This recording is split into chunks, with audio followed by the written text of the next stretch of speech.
लंबे समय बाद आज हम इस कार्यालय में मिल रहे हैं।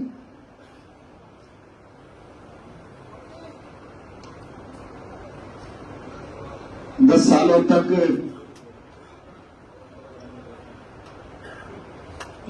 जब इस कार्यालय में हम बैठते थे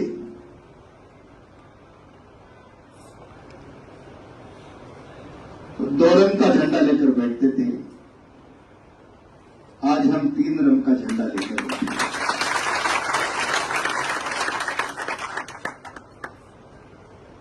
ये परिस्थितियां किसी से छुपी हुई नहीं है।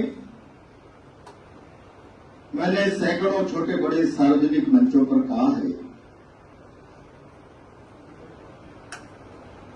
हम जब भारतीय जनता पार्टी में आए थे तो बहुत जोर से दावा किया जाता था कि कांग्रेस पार्टी तो परिवार की पार्टी है और हमारे यहां ऐसा सिस्टम है कि चाय बेचने वाला भी प्रधानमंत्री बन जाता है और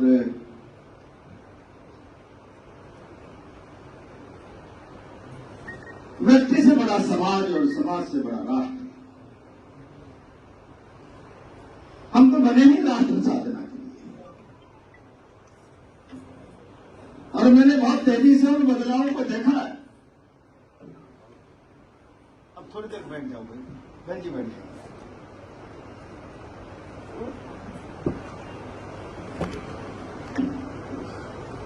मैंने तेजी से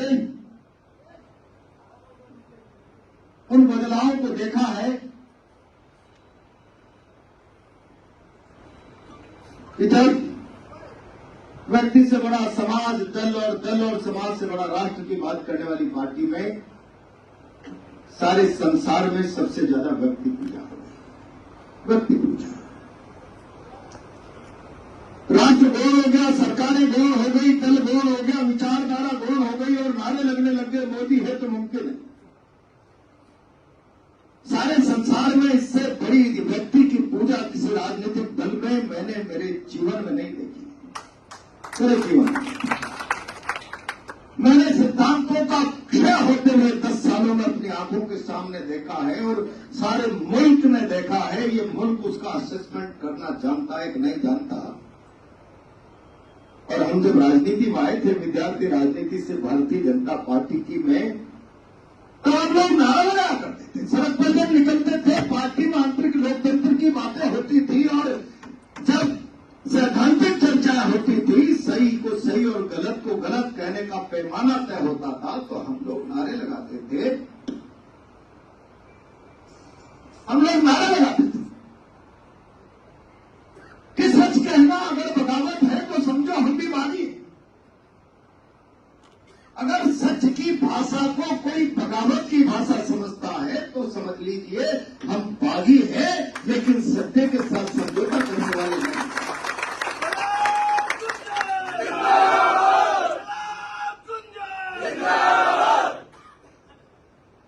अरे वो सच का,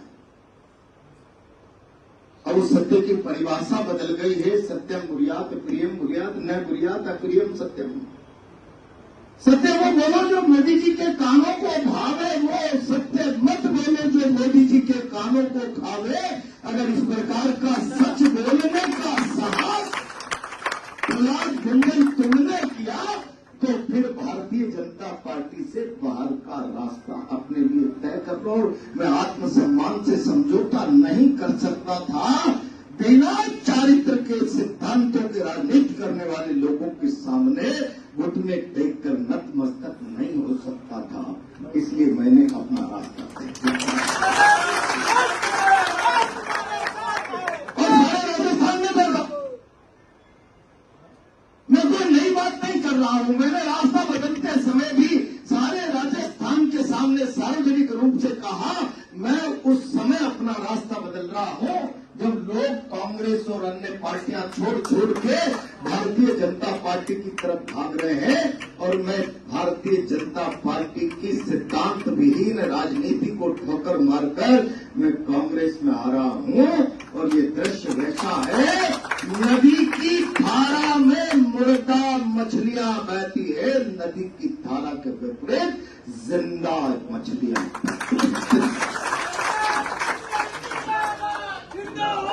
मैं बात इसलिए कह रहा हूं, मेरे सामने इस हॉल में आधे से ज्यादा लोग वो बैठे हुए हैं जो भारतीय जनता पार्टी के समय भी इस हॉल में बैठकर मेरी जिंदाबाद के, भाजपा जिंदाबाद के नारे लगाया करते थे। आज उनके समझ में ये बात होनी चाहिए। मैं अभी कल परसों संविधान सभा की कार्यवाही कर रहा था, संविधान सभा, और संविधान सभा की पहली बैठक के अंदर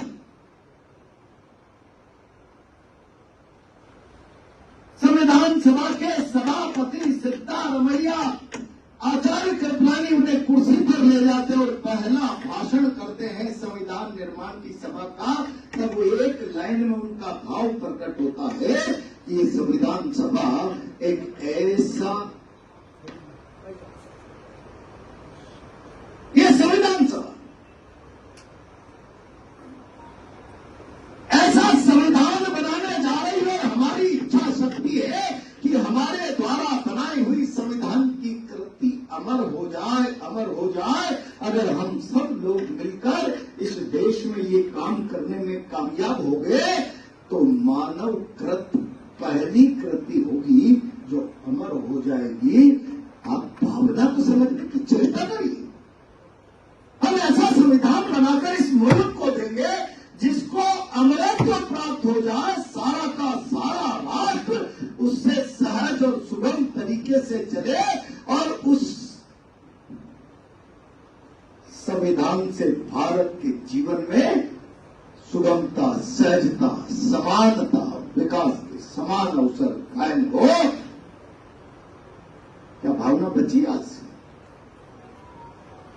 मैं कल भी चर्चा करते समय किसी से कह रहा था, मैंने भी दो बार विधायक की शपथ ली है, पार्लियामेंट में एमपी की शपथ होती है और प्रधानमंत्री की भी शपथ होती है, मंत्रियों की भी शपथ होती है। कई दिनों से कांग्रेस के लोग संविधान बचाओ की बात करते हैं। कई बार देश समझ ही नहीं पाता कि संविधान में क्या हो रहा है, जिसको बचाने की आज आवश्यकता पड़ गई है। मैं बहुत जिम्मेदारी के साथ आज आप लोगों से कहना चाहता हूं, भारत का प्रधानमंत्री और भारत का गृह मंत्री संविधान की शपथ लेते समय कोई गीता को साक्षी मानता है, कोई ईश्वर को साक्षी मानता है, कोई अल्लाह को मानता है, कोई गुरु ग्रंथ साहब को मानता है, कोई बाइबल को साक्षी मानकर शपथ लेता है और शपथ लेता है कि मैं इस मुल्क में बिना किसी धर्म संप्रदाय के भेदभाव के सबके साथ न्याय करूंगा। और तब भारत का प्रधानमंत्री ये शपथ लेने के बाद संविधान राजनीतिक दृष्टि से सत्ता कैसे प्राप्त करे, ये लाभ ग्रहण करने के लिए भाषा की मर्यादा और शपथ की मर्यादा का वायलेशन कर दे, बटोगे तो कटोगे, एक हो तो सेफ हो। और फिर भारत का गृह मंत्री, जिसको लॉ इन्फोर्समेंट एजेंसी का मुखिया कहा जाता है, संविधान ऐसी व्यवस्था करता है कि कोई भारत के संविधान की व्यवस्था को चुनौती देगा तो लॉ इन्फोर्समेंट एजेंसी का मुखिया गृह मंत्री उस कानून की सशक्त पालना शक्ति से, लाठी से, गोली से, हर तरीके से उस पवित्र ग्रंथ की पालना कराएगा। और वो गृह मंत्री जिसके जिम्मे ये काम है, वो दिल्ली में भाषण करे, करंट इतना जोर से दबाना बटन की, करंट तुम दबाओ, बटन तुम दबाओ, करंट सही भाग में आ जाए। ये भाषा भारत के संविधान के विपरीत भाषा है। ये भारत की परंपराओं के विपरीत, भारत की परंपरा। इस दिशा में आज आप देश को ले जाना चाहते हैं। मैंने कई बार कहा है, मैं तो अभी गांव पे गया था नमाज के समय, तब कुछ अखबार के लोगों ने कहा, मैंने कहा मुझे बताइए क्या मोदी जी मुझसे बड़े कट्टर हिंदू हो सकते हैं? हो सकते हैं, लेकिन हिंदुत्व का मतलब विवेकानंद जी को पढ़िए, जिनका तुम व्यापार करते हो, जिनके चरित्र आदर्श का बाजार में व्यापार करके तुम राजनीति में कुछ ब्याज भट्टा हासिल करना चाहते हो, उनके शिकागो के भाषण को पढ़ पढ़ लो, फिर प्रहलाद गुंजन से बात कर लो। भारत का जीवन किस प्रकार की समरसता का, गंगा यमुना तहजीब की परंपरा का भारत का जीवन है, उस जीवन को किस दिशा में तुम ले जाने की चेष्टा कर रहे हो। और मैंने कहा था अगर प्रधानमंत्री और गृह मंत्री की भाषा वोटों के लिए इस प्रकार की बन गई तो कहो एक बार। अब्राहम लिंकन ने कहा है कि दुनिया का कोई सा भी नथा 24 घंटे में उतर सकता है, लेकिन कोई चालाकी से धर्म का नशा चढ़ा दे तो पीढ़ियों तक चढ़ा रहता है, लेकिन वो नशा कहीं उस मुल्क के हितानुकूल होगा कि नहीं होगा, इस बात की कोई गारंटी नहीं है। और इसलिए मैं कहता हूं मोदी जी, इस मुल्क के बुद्धिजीवी तबके के सामने जरा एक बार ये कहिए, कटोगे तो बटोगे, ये भाषा बोलोगे एक हो तो सेफ हो, और भाषा बोलोगे बटन यहाँ दबाना, करंट साइन भाग में आ जाए, हिंदू बटन दबाए और मुसलमान को झटका लग जाए। जरा एक बार कहिए, हमने पहली चौथी क्लास से पढ़ा था, विविधता में एकता, अनेकता में एकता, भारत की विशेषता। जरा कहिए भारत के प्रधानमंत्री जी, वर्षों तक सदियों तक जिस मुल्क ने जिस तहजीब को, जिस परंपरा को शिक्षा के रूप में धारण किया है, मोदी शाह नहीं मानता इस भारत की अनेकता की विशेषता। भारत में एकता, अनेकता में एकता, भारत की विशेषता नहीं मानता मोदी शाह। कहने का साहस करिए।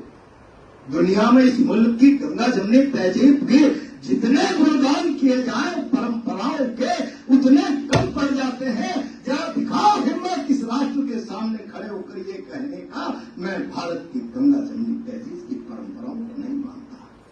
कहां जा रहा है भारत? संविधान चौपट हो रहा है।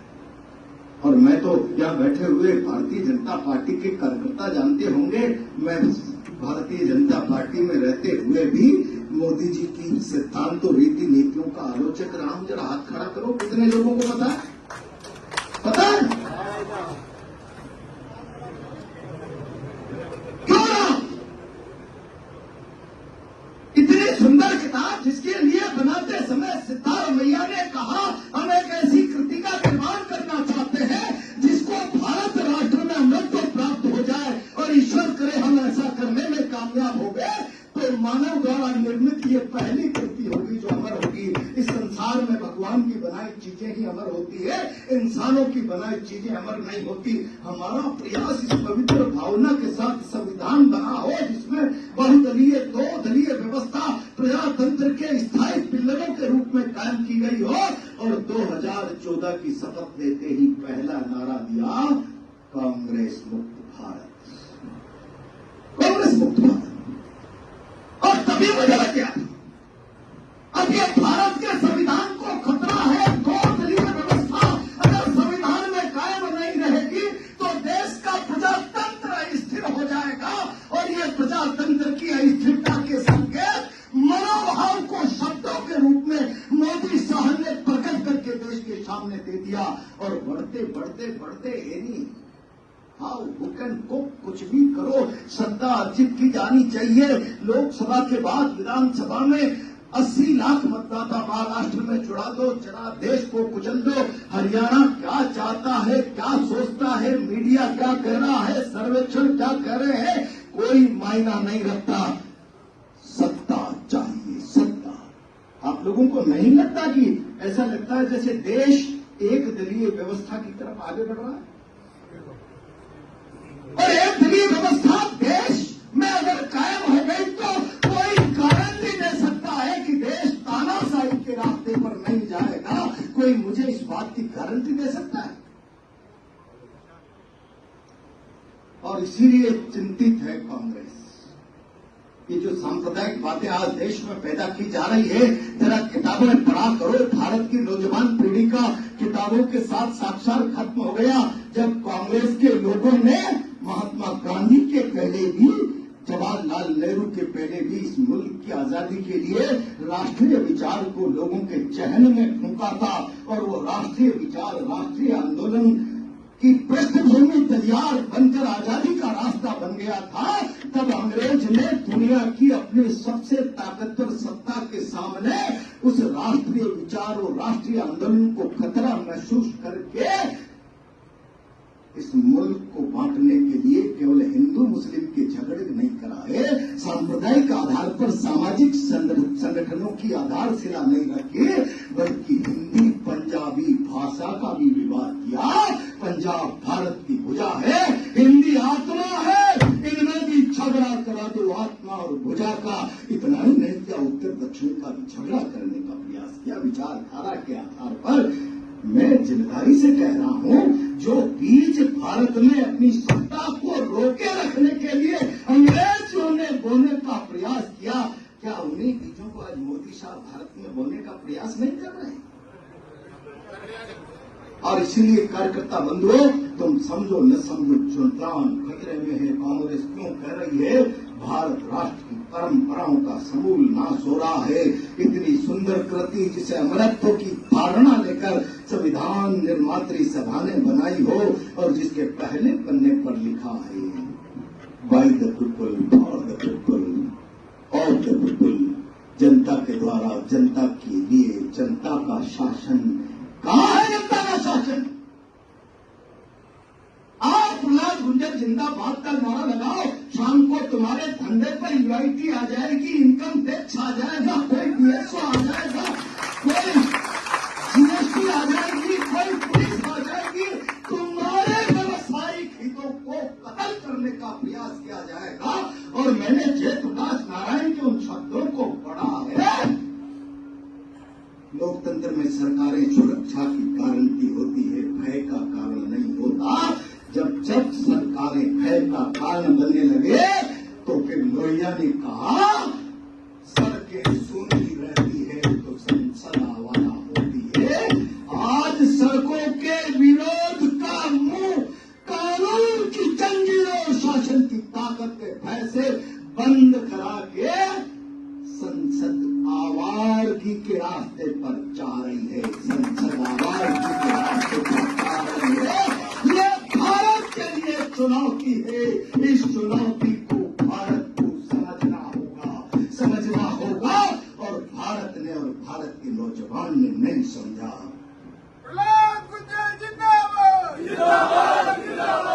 मित्रों, नहीं समझा तो संविधान निर्मात्री सभा का अपमान कर बैठेंगे।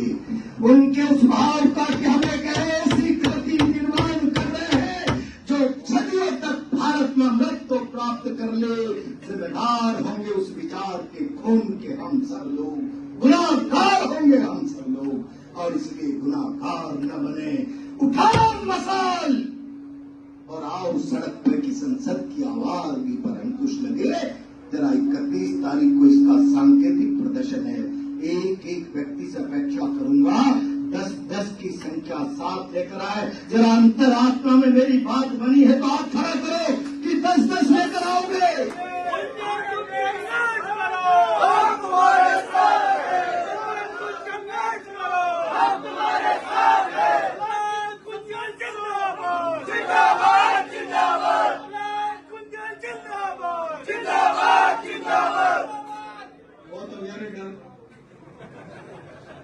धीरे धीरे खुलो।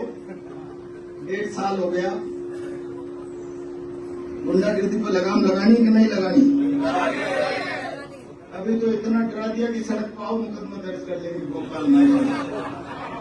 अब जरा मुकदमे भी दर्ज होंगे तो होंगे भाई। जवाहरलाल नेहरू इस मुल्क की आजादी के लिए 9.25 साल जेल में रहा है।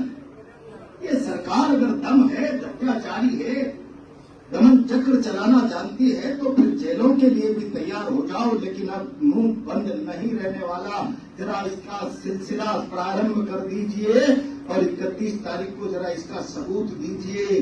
कैसे कवन भैरी नारों के साथ टोलियां आ रही है, बताइए मुझे। पक्का?